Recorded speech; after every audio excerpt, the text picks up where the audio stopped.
Uno de los errores que cometen los empresarios, y yo lo he visto con muchos de mis clientes, es que no separan las finanzas personales de las finanzas empresariales. El empresario es un todólogo. El empresario apaga fuegos todo el día. El empresario no delega. Construir una cultura empresarial se vuelve fundamental, porque es lo que prevalece. La información es poder. El tener la información le permite al empresario saber dónde está siendo rentable. Ban Rural es el amigo que te ayuda a crecer.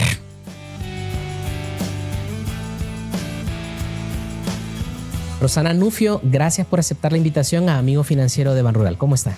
Muy bien, muy contenta de la invitación que me hicieron, de poder compartir con los que nos van a ver algunos aprendizajes. Bastantes aprendizajes. Hace poco estábamos platicando, antes de entrar, calentando un poco.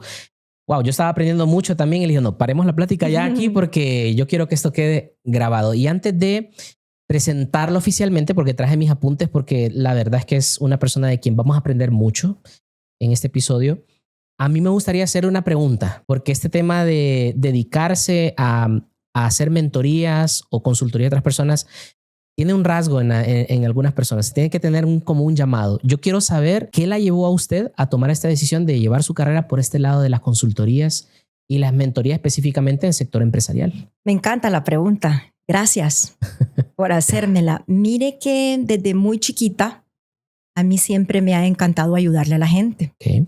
Yo en la escuela siempre compartía, enseñaba, practicaba y toda la gente, muchos compañeros llegaban a mi casa a querer que yo les explicara. Mi mamá los recibía con sanguchitos, después no se querían ir. Cuando yo quería que se fueran, ya no se querían ir. Las reuniones eran en su casa, en la casa de Rosana. Sí, entonces. Y entonces también inicié un programa de alfabetización con las empleadas domésticas de la colonia.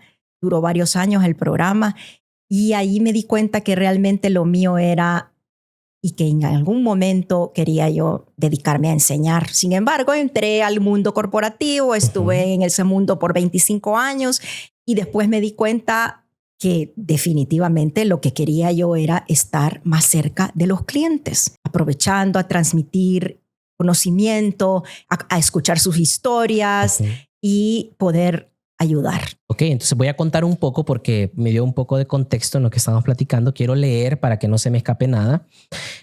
Usted es licenciada en finanzas en Babson College y tiene un MBA en Boston College, ¿okay? Con más de 25 años de experiencia en el sector financiero. Ha acompañado a cientos de emprendedores y empresarios en su proceso de crecimiento a través de programas como Una Mano para Crecer de Walmart, Voces Vitales, Tech for Dev, New Game Plan en alianza con la Embajada Americana y también el programa de retornos al migrante, ¿verdad? Programa de migrante retornado en alianza con el AIBA.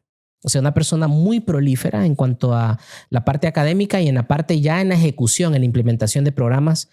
Así que yo estoy muy contento, sé que voy a aprender mucho, pero también un programa muy importante es que actualmente coordina las clínicas empresariales de Ban Rural, una iniciativa que fortalece las pymes mediante asesoría estratégica y financiera, que ya vamos a hablar un poco acerca de estrategia, ¿cierto? Entonces, Rosana Nufio, gracias porque sé que vamos a aprender mucho y ya estuvimos platicando, pero quiero que planteemos el escenario, tengamos un punto de partida. Y aquí es donde viene una pregunta muy importante. ¿Cuáles de los errores más comunes que usted ha encontrado cuando se trata de la parte de formalización en las empresas? Porque la mayoría de los emprendedores creemos que la formalización llega hasta la etapa legal, ¿cierto? Cuando nos sentamos con el abogado, bueno, ocupamos nuestro RTN, nuestra constitución, pero esa es una parte de la formalización.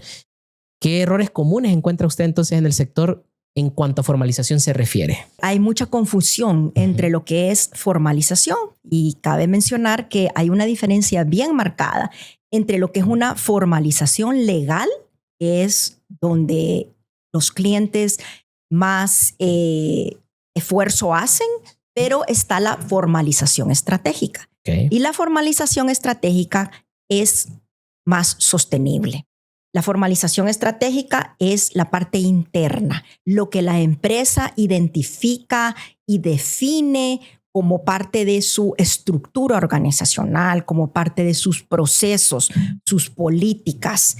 Esto es lo que realmente le da a una empresa ese crecimiento y ese crecimiento que sea sostenible. Entonces hay una diferencia. Está la formalización legal, porque las personas a veces, si nos vamos 2 pasitos atrás, muchos hasta dudan en la economía informal de si escriturar su empresa, si sacar su RTN porque les da miedo el tema de los impuestos. Pero ese es un nivel, digamos, básico. Sí. Que animamos a los empresarios, si tienen un compromiso con su visión, de que ese primer paso es súper importante. Si no, pues se pierden muchas oportunidades. Sí. Hay mucha limitante en el acceso a ciertos programas de instituciones que nos pueden ayudar a crecer nuestro negocio, pero eso es algo más básico.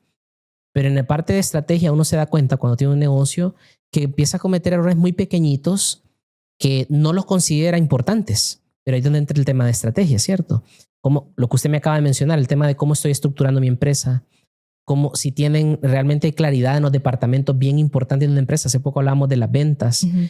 Ahora, en la parte de estrategia, el error más común que usted ha encontrado ahora ya en el empresario que dice, bueno, ya estoy formalizado, ya tengo mi empresa ya pagamos impuestos, ya estamos en esa parte, pero en tema de estrategia, en cuanto a historias que usted ha notado ya en el campo, ¿qué ha visto usted en el emprendedor comúnmente? Bueno, la formalización estratégica en realidad es importante porque le da una visión al empresario de hacia dónde quiere llevar su negocio.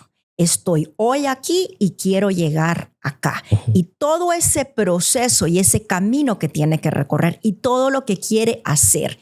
Entonces, ¿qué es lo que sucede? Algunos de los errores que cometen los empresarios, sí, y yo lo he visto con muchos de mis clientes, es, por ejemplo, que no separan las finanzas personales de las finanzas empresariales. Okay. Y esto es fundamental. ¿Por qué es tan fundamental y por qué es tan importante? Y hoy por hoy, aún empresarios grandes, sí, cometen este error. Uh-huh. Si uno mezcla las finanzas personales con las finanzas empresariales, en realidad no está sabiendo cuál es la rentabilidad real de la empresa. Así es. No está pudiendo identificar cuáles son esas oportunidades de crecimiento, cuáles son los gastos que debe de reducir, uh-huh, ¿verdad? Porque todo está mezclado. Uh-huh. Inclusive hay empresas o hay propietarios que me dicen, no, licenciada, yo no tengo las finanzas personales mezcladas. Entonces, bueno, entonces ¿se paga usted un sueldo? No me paga un sueldo. ¿Cómo así? Es que todo va a gastos de representación. Ya entiendo, gastos de representación. Y esos gastos de representación tienen límite. No tienen límite. Uh-huh. Entonces, de nuevo, es cómo separar, inclusive ayudarle a la persona a cómo manejar un presupuesto personal. Eso sí le ayuda, ¿verdad? Entonces, ese es como uno de los errores más comunes. A mí me pasa algo, o me pasaba algo. Voy a dar un ejemplo muy personal. A veces uno como empresario cree que está separando la finanza solo porque ya tiene una cuenta de banco a nombre de la empresa. Pero yo tuve que soltar el acceso a la cuenta de banco de la empresa. Porque mientras yo tenía acceso a las finanzas de la empresa, había desorden. A veces uno cree que las tiene separadas, sí, solo porque hay una cuenta para esto y una cuenta a mi nombre, una cuenta personal. Pero yo creo que muchos emprendedores se van a relacionar con eso. No, yo tengo acceso, entonces tenía un gasto, lo agarraba de la cuenta de la empresa. Tenía que ir a algún lugar, lo agarraba o me surgía una oportunidad de negocio. Y decía, no, tengo que aprovecharlo. Y como yo tenía acceso a la cuenta de la empresa, no le tenía que preguntar nada a nadie y había desorden.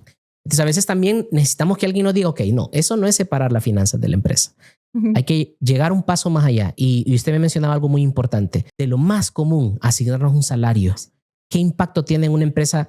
Para aterrizarlo un poco, el pequeño emprendedor, el que viene comenzando, qué importante pagarse un salario. Sí. Hasta el hecho de que si usted va a necesitar un producto financiero, si no tiene esa trazabilidad de que demuestre que hay una entidad o una empresa que le está pagando un salario, ahí ya se da cuenta uno, uh-huh, de verdad debería haberme pagado un salario. Sí, y eso es de nuevo algo que yo trato de transmitir, uh-huh, trato de hacerle ver al empresario, uh-huh, cuáles son los beneficios. Otro de los errores comunes que usted me estaba preguntando, uh-huh, por ejemplo, es el hecho de que el empresario es un todólogo. El empresario apaga fuegos todo el día. El empresario no delega, ¿verdad? En muchos casos. Entonces, hay algo bien importante que es en la parte, lo que tiene que ver con la formalización, uh-huh, estratégica, y es, uh-huh, la definición de esa estructura, uh-huh, la claridad de las funciones, de los roles del personal, que cada quien esté realizando en la función que le corresponde, uh-huh, y de esa forma, como un rompecabezas, se va armando con las piezas que son fundamentales para el crecimiento y para la evolución del negocio. Y la persona ideal para cada puesto. Porque a veces Son negocios que comienzan como negocios familiares y uno pues acude a los amigos, a la familia, y cuando empieza a estructurarse son las personas que uno tiene más a mano, pero a veces no son las personas idóneas para ese puesto cuando uno ya entra en temas de estrategia, ¿cierto? En su experiencia, ¿qué ha visto usted en ese campo? Fíjese que he visto algunos casos, ahorita que me lo pregunta, estoy recordando un caso en particular de una empresa que la empresa familiar, la esposa me buscó y me dijo, necesito que nos ayude, por favor. Tenemos a nuestro líder, a nuestro gerente general, que es mi esposo, que no está queriendo tomar algunas acciones con los familiares porque resulta que no le gusta el conflicto. Entonces estuve participando mucho en cómo podíamos nosotros hacer para evaluar al personal y ver quiénes de esas personas estaban realmente, como dice usted, en los puestos adecuados, quiénes no, y poco a poco fuimos... Y que no es fácil, Rosana, pensar en que usted contrató a su sobrina. Sí. Y que si despide a su sobrina, tiene que tener una plática con su hermano o con su familiar político. Entonces, me identifico, porque cuando usted dice evitamos el conflicto, no solamente el hecho de mover a una persona de puesto, sino, hey, tengo que ya dar explicaciones de repente, pero si usted tiene una visión clara de a dónde quiere llevar la empresa, entonces las decisiones se vuelven un poco más fáciles, ¿verdad? Sí. Construir una cultura empresarial se vuelve fundamental. Esa cultura empresarial donde el empresario se convierte en el líder, está bien, en la figura que es la que transmite la visión, pero tiene que tener la estructura.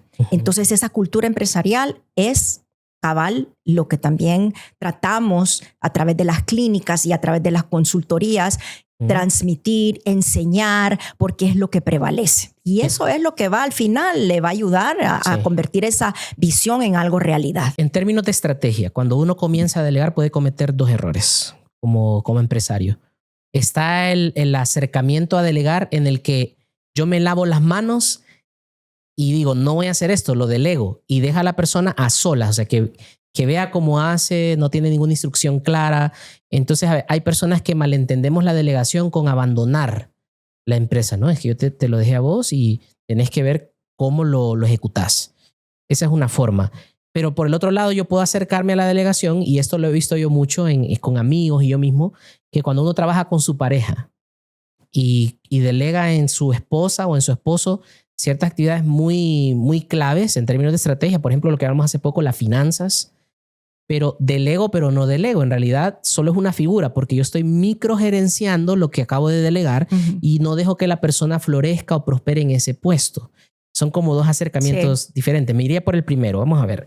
Ese empresario que delega, pero deja a las personas a solas. O sea, simplemente lo que quiere es quitarse una carga de encima, pero no da un acompañamiento a las personas cuando delega inicialmente. En términos estratégicos, ¿cómo debería de abordar una persona entonces ese hecho de delegar, que es una de las primeras cosas que uno comienza a hacer cuando su empresa comienza a crecer? Bueno, lo más importante es que las funciones y los roles estén claros.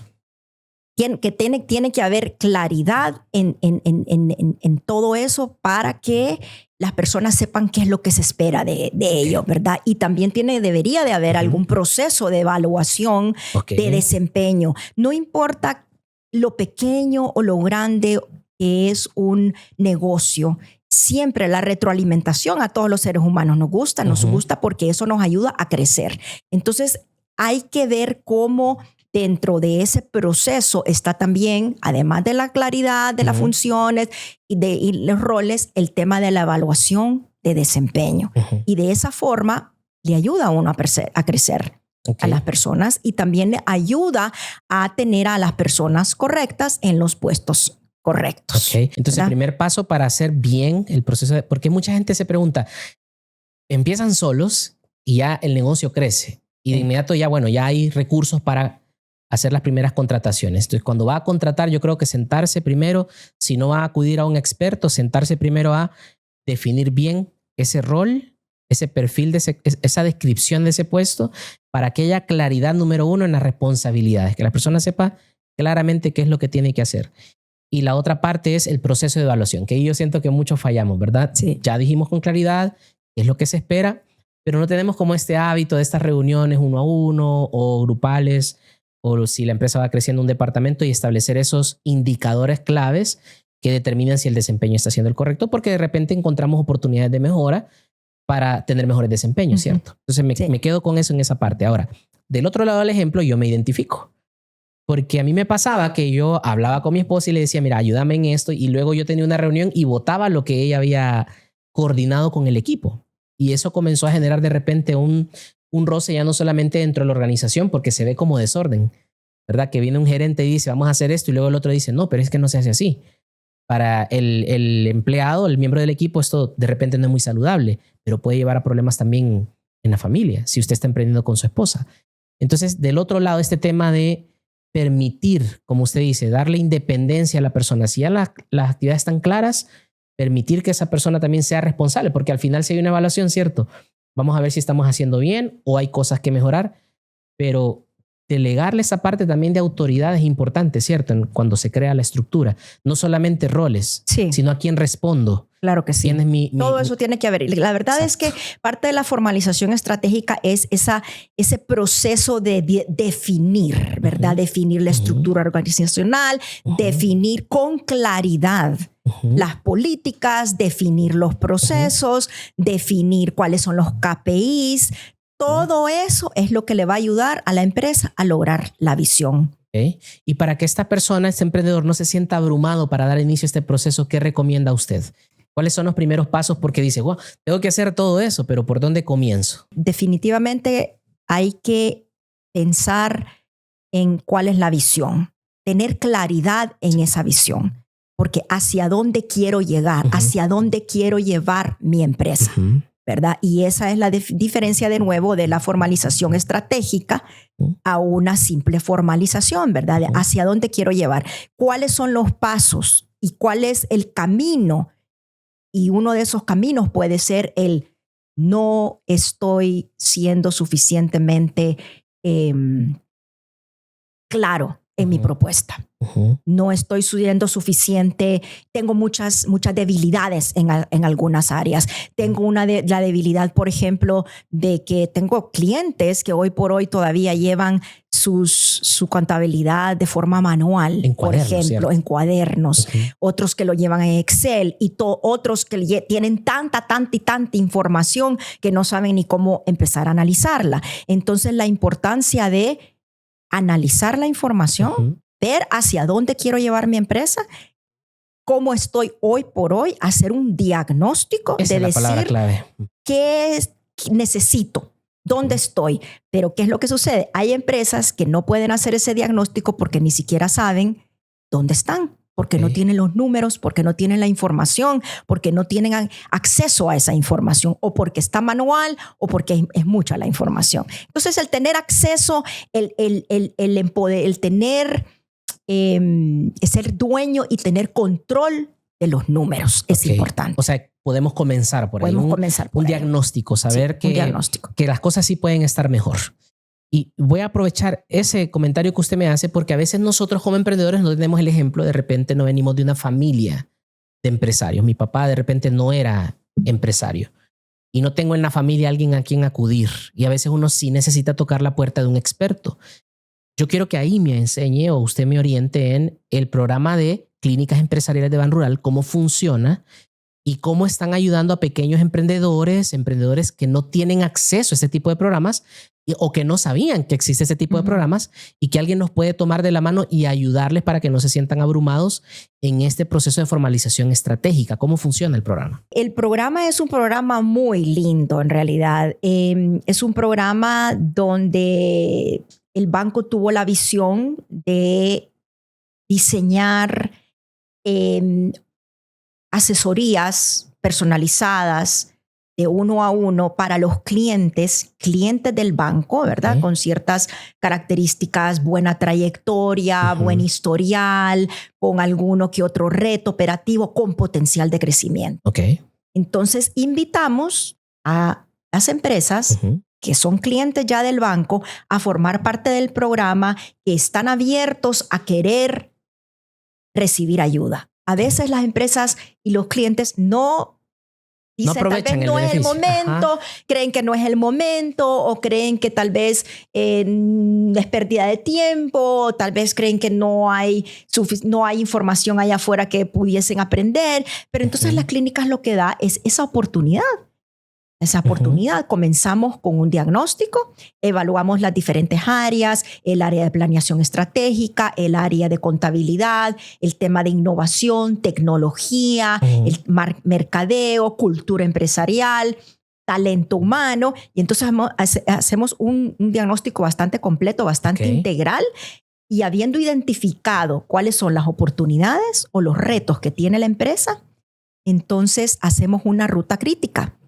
Y diseñamos un plan de acompañamiento, porque más que asesorías es un acompañamiento que definimos en conjunto con el cliente hacia dónde quiere llevar la empresa, a dónde quiere que nosotros le ayudemos. Súper importante también que el podcast Amigo Financiero forma parte de un programa mucho más integral al que pertenecen las clínicas empresariales de Banrural, porque nosotros no queremos quedarnos solamente en compartir información o experiencias, sino que es bueno saber que es un programa muy completo, donde el banco sí tiene este interés en llevar información, dar a conocer los programas que tiene el banco. Y me gustó algo que usted dijo, y es que no solamente son las consultorías, porque a veces uno cree que son capacitaciones o talleres, pero yo en lo personal, donde más he aprendido es cuando estoy sentado con una persona, uno a uno.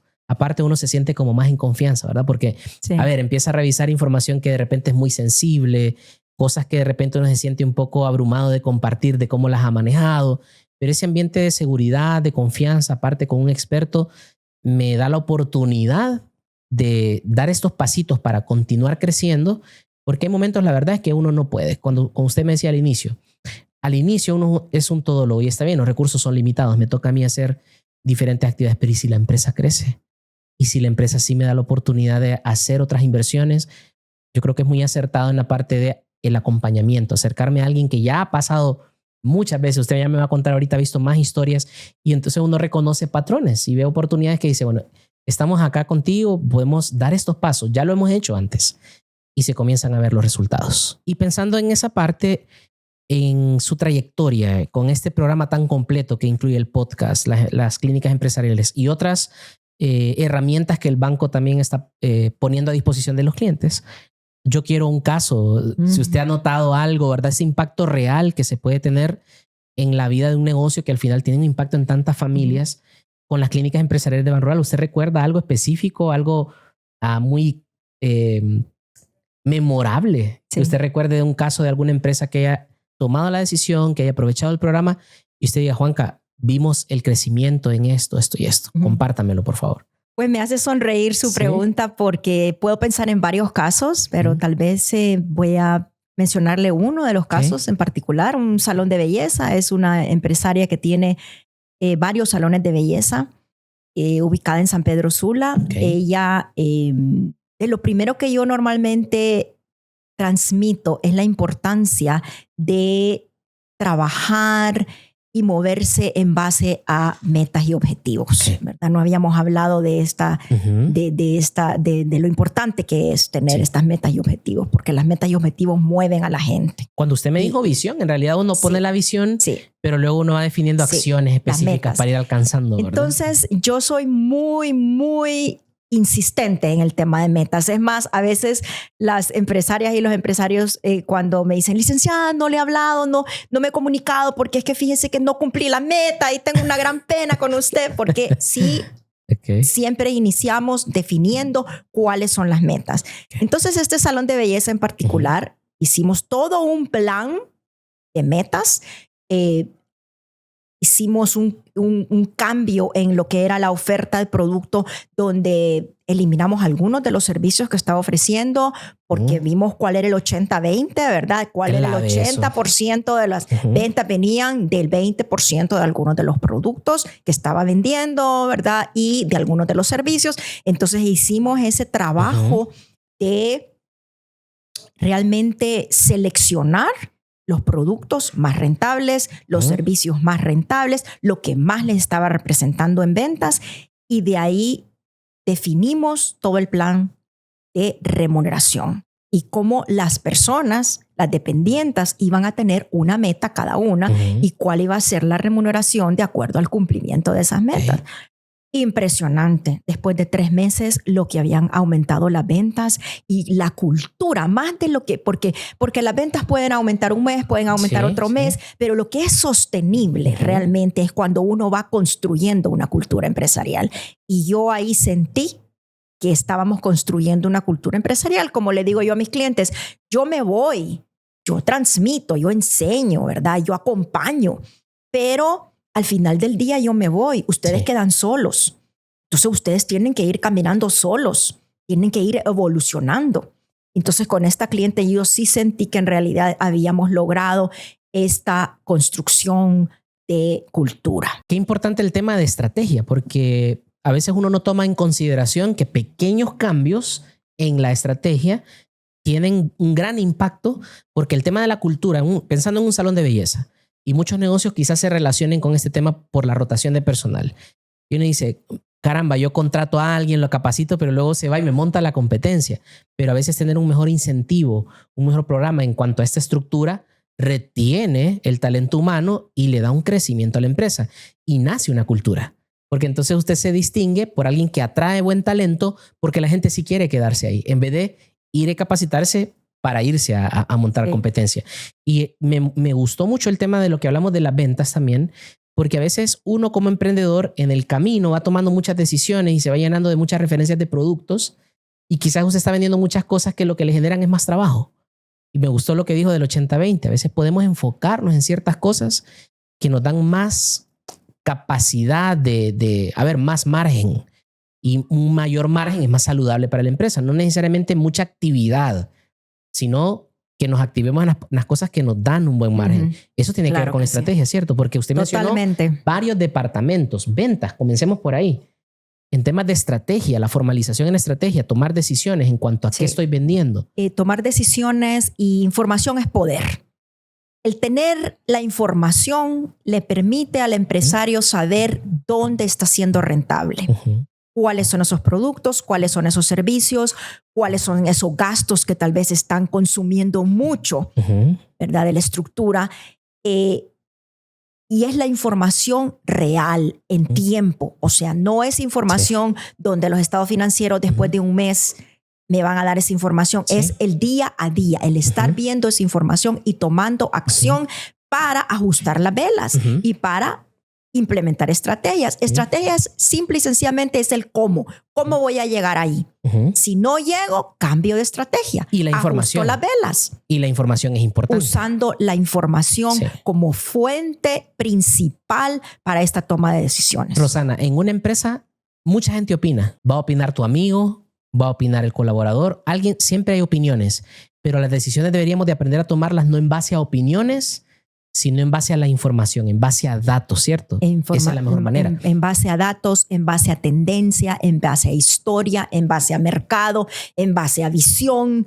Hay un montón de cosas que juegan una parte importante en cómo se van a tomar estas decisiones. Pensando en el beneficio real, por ejemplo, en esto que usted me menciona de la información, pensando en temas de ventas, pero hay muchos departamentos más. Hablábamos acerca de la toma de decisiones. Y me decía Juanca, muchos emprendedores ni siquiera saben cómo interpretar sus estados de resultado. Pensando en una empresa que da el paso de la formalización estratégica, estamos hablando no de la escritura o la RTN, sino, ahora su contador le presenta la información. ¿Qué impacto real puede tener en una empresa el hecho de interpretar correctamente sus estados financieros? ¿Cómo se prepara alguien con esa información? Y me voy a ir un poquito más atrás, porque hoy por hoy, cuando hago la pregunta, ¿usted cuenta con estados financieros? Sí, claro, licenciada. Perfecto. ¿Estos estados financieros reflejan la realidad? Sí, yo pago mis impuestos, licenciada. No, yo no estoy hablando de que si paga impuestos o no paga impuestos, si quiere esconder información o no. Yo lo que quiero saber es si realmente está reflejando la realidad. Usted entiende, sabe interpretar o realmente los estados financieros solo le sirven para hacer la declaración de impuestos. Solo para la declaración de impuestos. Porque yo no los entiendo, uno, y porque a veces no reflejan lo que realmente es mi negocio. Entonces, la importancia de no delegar, ¿verdad? El trabajo enteramente a los contadores, sino aprender a cómo interpretar la información que refleja los estados financieros. Ayuda al empresario a poder hacer cambios, aprovechar oportunidades. Por ejemplo, anticiparse una buena temporada. Anticiparse. Realmente tengo mucho inventario, tengo poco inventario. ¿Qué voy a hacer? ¿Cómo me voy a hacer de inventario? ¿Cuáles son los meses que más estoy vendiendo? ¿Cuáles son los productos? O sea, realmente los estados financieros deberían de poder brindar mucha información para que el emprendedor tome decisiones y no delegárselo completamente al contador. Entonces, en este punto, comenzamos a ver que ya la vida del negocio y la obtención de estas metas para alcanzar esta visión ya no dependen solo del dueño de la empresa, sino que comenzamos a ver a otros actores participar, como ahora estamos hablando de esta figura de contabilidad, un contador que no solamente me haga las declaraciones, sino que me ayude con información real de los gastos de representación. Mira, estás gastando mucho acá, acá y acá. Esa información tiene un impacto real en la empresa. Sí se puede ver en términos de crecimiento. Yo empiezo a ajustar estas tuercas o a aceitar ciertos procesos y puedo ver un crecimiento en mi empresa porque voy alcanzando ciertos objetivos, ¿cierto? Metas, objetivos, y voy a alcanzar mi visión final. Súper importante. Así es como vemos un impacto real, porque pasamos solamente de lo básico de la escritura a obtener información, a tener información al día, que también eso me pone a pensar, porque a veces uno solicita los estados financieros cuando va al banco, cuando necesita el crédito del carro, ya empezamos como a gastar, ¿cierto? Pero no solicitamos información para tomar decisiones. Y ese es otro, ya estamos ahí hablando de otros temas, ¿cierto? De que yo sí necesito información para tomar estas decisiones. Y a veces no solamente es para ver cosas malas, sino, como hablábamos, me voy a anticipar. Yo ya sé que viene la mejor temporada, fin de año, y a veces no sé que estoy corto en mi flujo de caja y pierdo la oportunidad de repente de invertir en un producto que me da mejor margen porque no tenía la información a tiempo. Se ve reflejada en eso. Sí, o realmente ver, por ejemplo, este cliente me está comprando hoy por hoy esto, ¿qué más le puedo vender? La famosa estrategia de la venta cruzada. Sí. ¿Verdad? ¿Qué más le puedo vender? O si mi estrategia quiere irme más a captar clientes nuevos o a retener los clientes recurrentes. Son estrategias completamente diferentes, pero que se necesitan definir para poder crecer, ya sea con uno o con el otro. Súper bien. Me encanta. Quiero, antes de ir finalizando, tuvimos una plática antes de comenzar que me hizo reflexionar en algo que yo hacía, un error que yo cometía. Y yo le compartía de forma muy personal que yo era de los que no creía en el desarrollo personal. O sea, uno como emprendedor tiene este rasgo, creo yo, tiene que tener el emprendedor este rasgo como de orgullo, ¿verdad? De creérselas que las puede lograr. A veces eso es bueno, pero de repente eso te ayuda a lanzarte un poco a lo desconocido. Pero bueno, cuando ya estamos en operación nos damos cuenta de que sí necesitamos ayuda. Y a veces esta ayuda viene en función de lectura, en función de hablar con alguien que sabe y reconocer que yo no lo sé todo y no lo puedo hacer todo. Y hablábamos de la importancia del desarrollo personal y me dijo, Juan Carlos, tenemos eso en común. Me encanta el desarrollo personal. ¿Qué impacto ha tenido en usted, Rosana, el comprometerse a ser una persona en constante crecimiento y qué recomendación le daría al emprendedor, no importa en la etapa de vida que esté, ya sea que venga comenzando ese negocio, acerca del desarrollo personal? Porque el desarrollo personal nos dice repetir algo al espejo todos los días. Es un compromiso y al final un tema de humildad, de entender que yo necesito aprender. Hábleme un poco de eso que tenemos en común. El autodiagnóstico o el autoevaluarse, hacer una pausa en la vida. Importante. Es muy importante. Sí. Y decir, hoy estoy acá, estoy satisfecho, estoy contento, me siento bien conmigo misma, o qué más quiero de la vida. Y entonces el hacer esa autoevaluación, ese autodiagnóstico y decir, quisiera mejorar, pedir ayuda. Soy de las personas que cree fielmente en pedir ayuda, ya sea leyendo, escuchando podcasts, buscando a un amigo, a una amiga, un mentor. También como creo muchísimo en la mentoría, buscar un mentor y realmente buscar esa ayuda. Reconocer primero. Entonces, esta palabra que me ha gustado mucho, que usted usa mucho, el diagnóstico, el autodiagnóstico, aceptar, bueno, que no lo sé todo. Y en segundo lugar, que debo de acudir a las fuentes correctas para pedir ayuda.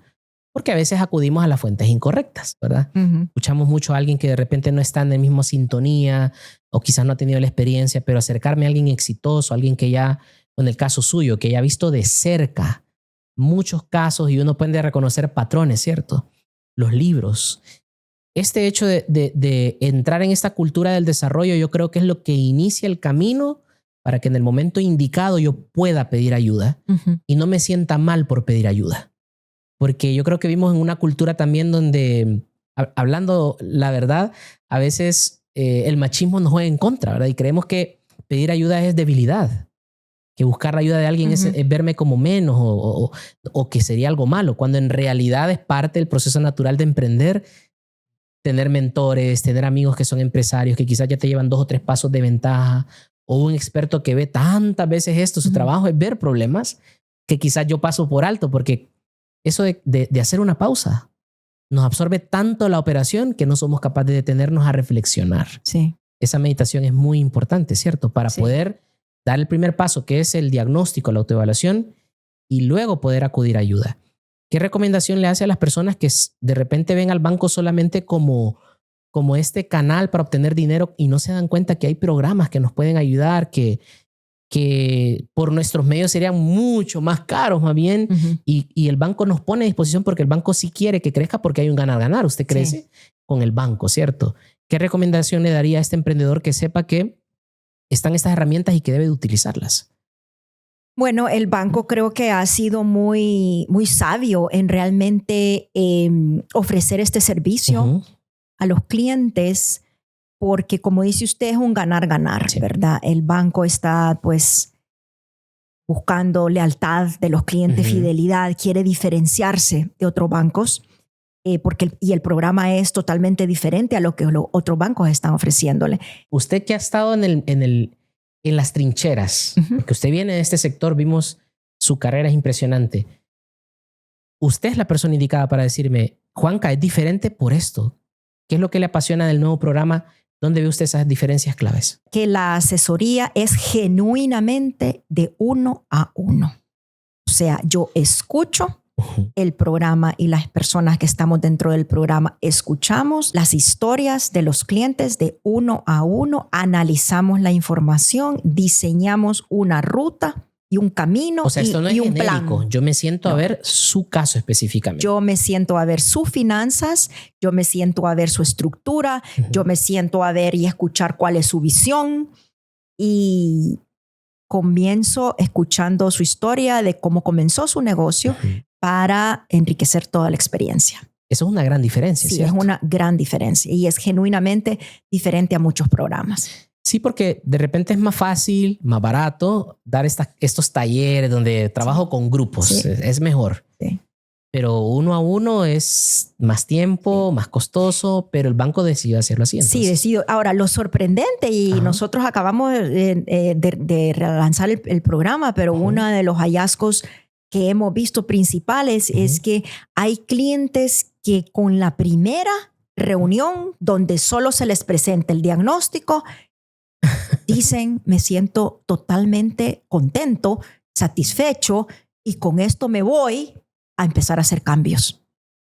Claro. No continúan como algunos otros clientes que tal vez pasan de 3 a 6 meses, porque el programa puede durar de 5 a 6 meses, porque hay clientes donde dicen, con esto ya me abrió mi mundo. Entonces realmente se siente, me siento satisfecha, me siento contenta, porque no necesariamente, porque uno va al ritmo del cliente. Claro. Uno va al ritmo del cliente. Qué bonito. Y para alguien que vio este episodio, ¿cuál sería el siguiente paso que usted le recomendaría a esta persona después de escuchar toda esta plática que hemos tenido? Este es el paso que sigue si usted escuchó este episodio. Bueno, Pan Rural es el amigo que te ayuda a crecer. ¿Sí? Entonces, acércate a nosotros te ayudamos a crecer, a construir y a desarrollar una cultura que, como he venido hablando de la cultura, a desarrollar una cultura que va a ser sostenible. Y para ser sumamente práctico, el banco tiene incluso instalaciones específicamente para el cliente pyme, ¿cierto? Entonces puede ir en un ambiente seguro, preguntar por el programa Clínicas Empresariales de Banrural, abocarse sin miedo, sin pena, porque qué bonito que sea uno a uno, es un ambiente más seguro, ¿cierto? Sí. Para poder compartir. Entonces, el paso práctico que debería dar es busque la ayuda. En el caso de que sea Banrural, si es cliente Banrural, busque la ayuda. Si no, pues yo creo que para las personas que ven este episodio y queremos ayudar, y la iniciativa de Banrural es muy válida, es un programa muy completo, pues si no es cliente, pues que sea cliente para que aproveche el programa, pero si no, también comenzar por un tema de humildad y reconocer que si yo quiero que mi negocio alcance este tamaño de visión que tengo, mis acciones no pueden ser menores que el tamaño de la visión. Tengo que comprometerme, tengo que igualar mis acciones al nivel de mi visión, y eso requiere un compromiso de mi parte. Mucha humildad. Yo creo que los negocios trabajan más en nosotros de lo que nosotros trabajamos en nuestro negocio. Totalmente. Y eso quería mencionarlo. Qué bueno que lo menciona, porque durante mi plática pues no lo dije, pero en realidad al final la que más ha ganado todo esto soy yo. Qué bonito. Soy yo, porque he aprendido cualquier cantidad de cosas que tal vez en mi mundo anterior o en mis trabajos anteriores no estaba tan cerca del cliente, y al final lo que me gusta es estar cerca del cliente. Eso es lo que lo apasionaba. Sí, eso me contó usted. Yo decidí acercarme a las personas a las que puedo ayudar, no estar tanto en el sector corporativo, que al final tiene un impacto en el consumidor o en el cliente, pero usted quería estar más de cerca. Y ha encontrado esa gratificación haciendo esto. Sí, he encontrado conectarme con la gente, y que al final del día eso es lo que más me gusta. Bueno, entonces no solamente en los negocios, ¿verdad? Nuestra actividad trabaja en nosotros, desarrolla el carácter.